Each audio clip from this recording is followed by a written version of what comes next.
she is a blessing. She's a happy person. She brings joy to everyone. With everything that he's accomplished, it's been hard for him. But he's doing it. Hey everyone, welcome to Bold Reflections. My name is Jasmine, and today I want to discuss this idea. And I'm going to say it in a different language, and then I'm going to translate it, and then we're going to talk about why I just did that. Please forgive me if I get this completely wrong. Lebensunwertes Leben. And it means life unworthy of life. This was a Nazi designation for the segments of the population which they deemed had no right to live. These included the severely mentally ill. They included anyone who the Nazis basically wanted to eradicate, Jews, gypsies, and so on and so forth.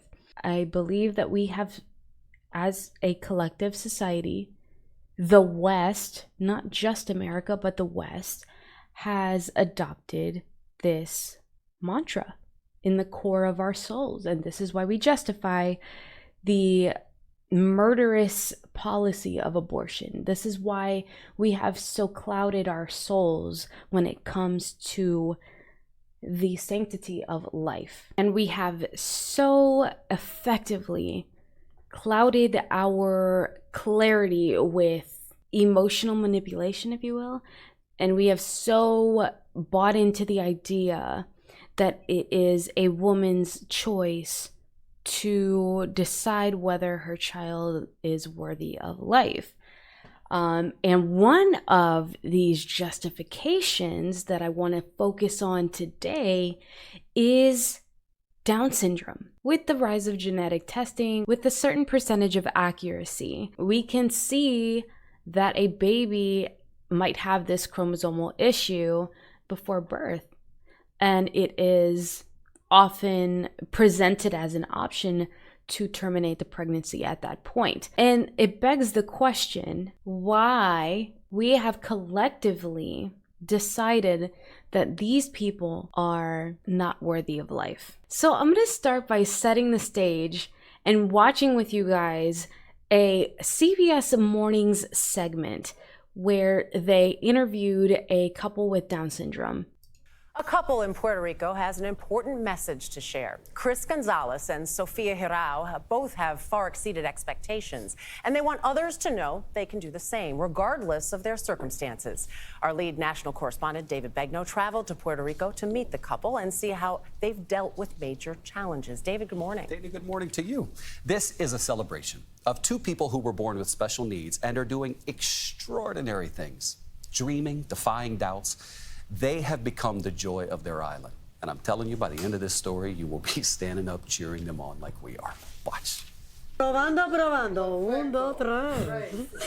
And with that, our conversation began with Sofia Hirao and Chris Gonzalez. To meet them, we flew to the Isla del Encanto, the island of enchantment, Puerto Rico. You could say that they are redefining the meaning of the term power couple. Thank you, sister. They were both born with Down syndrome. Thank you for my makeup. And are now promoting a campaign called Sin Limites, Without Limits. And let me tell you, they are inspiring the entire island. My baby. Chris, who is this? My girlfriend, Sophia. Sophia. And who is this? It's my boyfriend, Chris. I love driving. According to Chris's parents, in 2014, he became the first person with Down syndrome on the island of Puerto Rico to get a driver's license. The 25-year-old also loves to cook, and today he runs his own food truck. Gonzalez's dad, Eugene, told us he is in awe of his son's drive to succeed. Yeah, baby. Yeah, I know you're proud of him. oh, definitely. He's so persistent. He makes us be a better person. Maybe a couple of times he'll fail, but he knows that he has to try and try again. I guess that's what we've learned from him. That's a big lesson in life. That's a good lesson for all of us. Definitely. Chris, how does it feel to hear your dad talking so positively about you? I'm so happy. He's so proud of you. I'm trying to hold back the tears here. Tell me what's going through your head. A lot. It's hard to explain. Seeing him with everything that he's accomplished, it's been hard for him. But he's doing it. He's not only a trained chef, he's a barista too. In fact, he's added retail entrepreneur to his resume with his own brand of coffee. I have brand of my coffee. What do you have? That's your coffee. This is for me? Yes. Well, thank you, Chris. And my girlfriend. Thank you. And look what it says. Chris sin limites. Chris without limits. Chris without limits. Hirao made history earlier this year as the first woman with Down syndrome to model for Victoria's Secret. Victoria's Secret, I love it. And she's also taken to the catwalk at New York's Fashion Week. I love model. I love camera. You like the camera. Yeah, I love camera. Hola, todos mis seguidores. Thanks to the success of her modeling career, the 25-year-old also has a deal with the cosmetic giant L'Oreal. And she is also building her own brand. With the support of her mother, Mimi, she's working on a fashion line. Tell me about this little blessing in your life. She is a blessing. She's a happy person. She brings joy to everyone. Do people stop you because they recognize you? Sí. Yeah? Yeah. Do they take a picture with you? Yeah. Yeah. As a model and a businesswoman, Hirao understands the importance of staying in shape. We were with her. We saw. She's in the gym regularly, 5 days a week, doing an hour every day. You know, she's also a social media influencer. She's got more than 600,000 followers on Instagram. To see the two of them together is really special.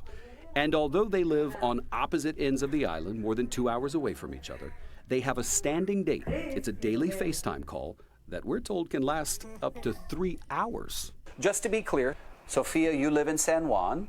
Yeah, I live in San Juan, Puerto Rico. San Juan, Puerto Rico. And Chris, you live in Rincon, Yes, I on the live in. western side of the island. Yes.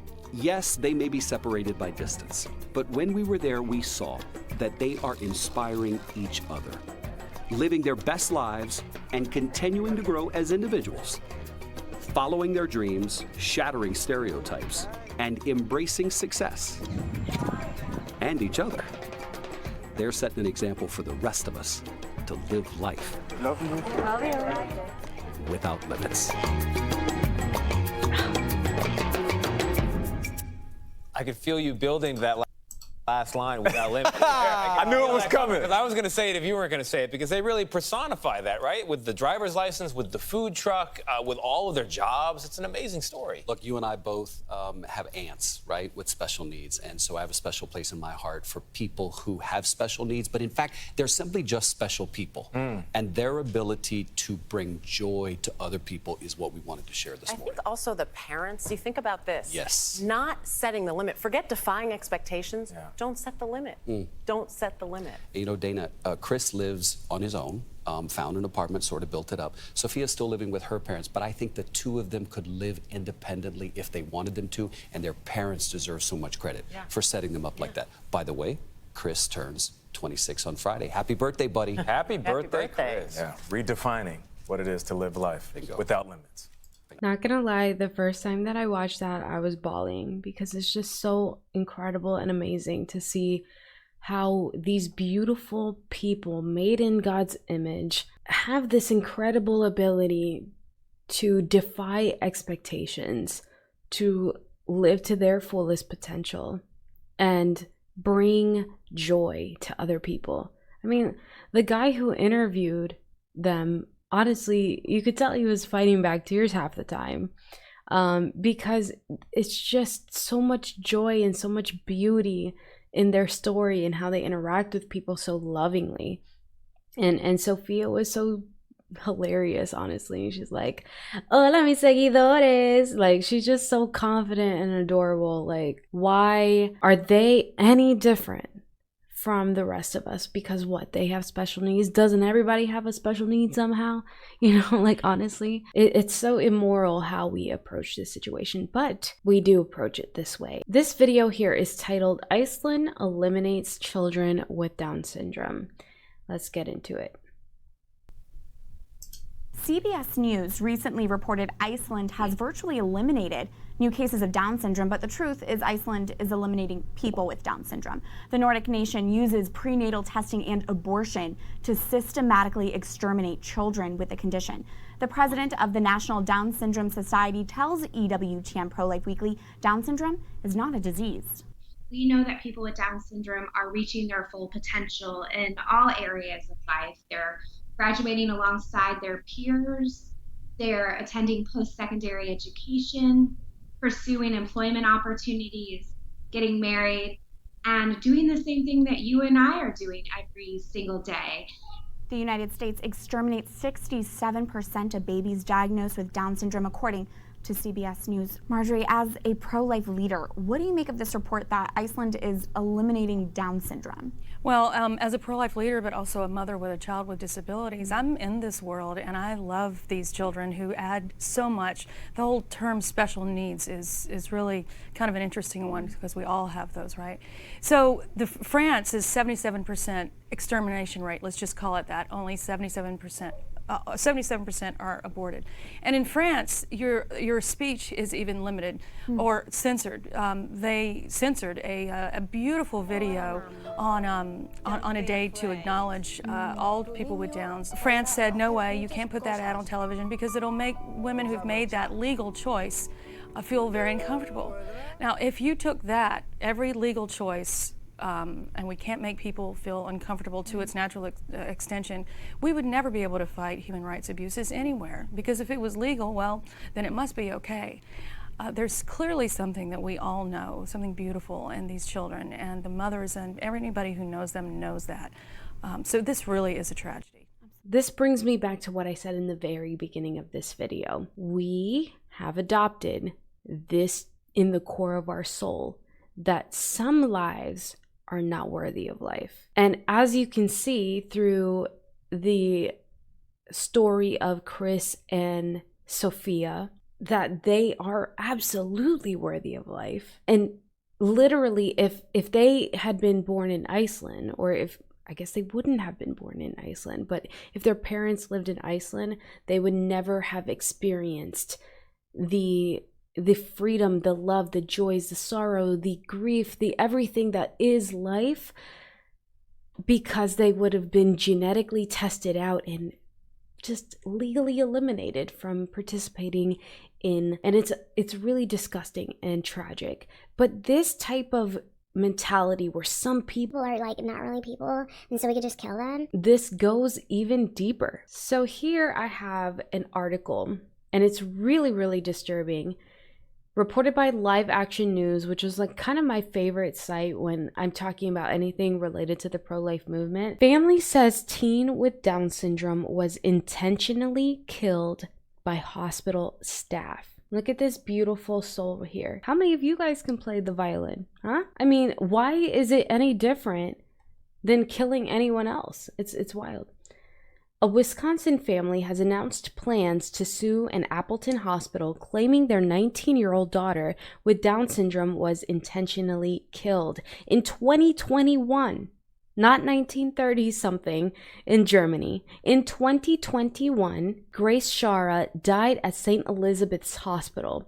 In a Facebook post, the Shara family said Grace had been given a do not resuscitate order without their knowledge or consent. That's absolutely despicable. Nazi-esque behavior. Additionally, they said Grace had been given a cocktail of drugs, Presidex, lorazepam, and morphine, which are known to cause hypoxia or low levels of oxygen in body tissues. As Grace slipped into acute respiratory fail, Grace's sister begged for help Instead of starting CPR immediately, the nurses refused. Grace's physician had independently designated her as a do not resuscitate. That DNR order was written without the family's consent and in defiance of Shara's family's express wishes that all life-saving measures be deployed for their Down syndrome daughter. So basically, y'all murdered her daughter. Because why? Because she's not worthy of life. According to this sick individual who believes himself the author of life and death, this doctor, this medical care team. It's absolutely sickening. St. Elizabeth's not only breached the standard of care, but their unethical behavior led directly to Grace's death. Scott Shara, Grace's father, said, "It's clear to me that this hospital was a dangerous place for Down syndrome patients like my daughter. My Grace was discriminated against due to her disability and then received grossly subpar healthcare in clear violation of the Americans with Disabilities Act." In a website set up to keep the public informed about the court case, the family spoke lovingly of their life with Grace. They say she referred to her third copy of the 21st chromosome as her love chromosome, and say that Grace's Down syndrome didn't stop her from doing anything. Both Grace and her mother caught COVID-19 during the pandemic, and though she was doing well, the family had been monitoring her oxygen levels out of excess caution. When they dropped below 90, they took her to the emergency room where it was recommended that she be admitted into the hospital. "We never would have considered this would be a dangerous place to put her in," Shara said. He added that the doctors tried to place Grace on a ventilator, citing results from a blood gas draw, but he asked them to run the test again, and when they did, it came back within normal levels. Then he said hospital staff began pressuring them to give a pre-authorization to ventilate Grace if they felt it necessary, and the family refused. And I understand this because sometimes when people are placed on a ventilator, there is a very high percentage that they do not come back from that. And so and especially with this blood gas draw, it coming back the second time with normal levels, to risk that for their daughter, to not respect that, and instead was it vengeful because they didn't follow the doctor's orders and they challenged the doctor in this scenario, that he was like, okay, well, DNR then. I don't know the psychopathy behind the decision. By the 4th day of Grace's hospitalization, Shara said the head nurse came in with an armed guard and told him he was not allowed to remain in her room anymore. Wow, man. Does that not sound, again, Nazi-esque? The force of the state separating the family so that what? So that you can have your way with someone else's life? Obviously, because I was challenging the protocols I was seeing, he said. So I called an attorney friend and he said, "Scott, just leave peacefully." And I gave Grace a hug, I could just see it in her eyes. She was sad. That was the last time I saw her. Oh my gosh. Grace's mother, Cindy, was not allowed to be with her daughter as a replacement advocate because she had COVID-19 as well. So forget your rights as a mother. You have COVID-19, you sickly woman. You don't get to be a mom now. We get to decide your daughter's fate for you because you have COVID-19. Ugh. Do you see how sickening this is? So Grace was left alone in the hospital for 44 hours.